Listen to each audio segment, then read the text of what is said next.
बडो अचम्मको कथा छ।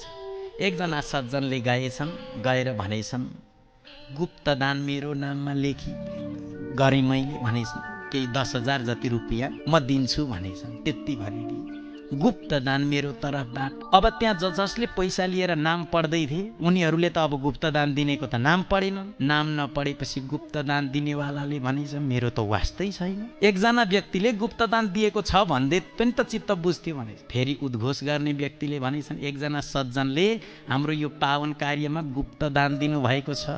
उनले भनेछन् यतिले पुगेन, ती गुप्त दान दिने मान्छे यही तेस्रो नम्बरमा बसेको छन् भनेर पनि भनिदिनु भनेछ। तेस्रो नम्बरमा यताबाट हेर्नु। फेरि उद्घोष गर्ने व्यक्तिले भनेछन्, गुप्त दान दिनेवाला जो हुनुहुन्छ दाता, उहाँ यही तेस्रो नम्बरमा बस्नु भएको छ भनेर भन्दैछन्। अब त्यस्तो प्रकारको गुप्त दान।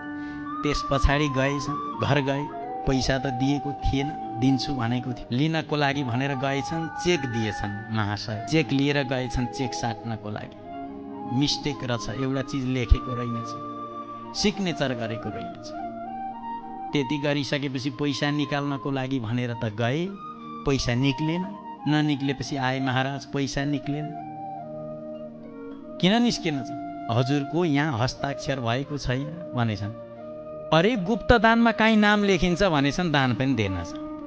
नाम किन लेख्नु होइन? भक्तवत्सल भगवानको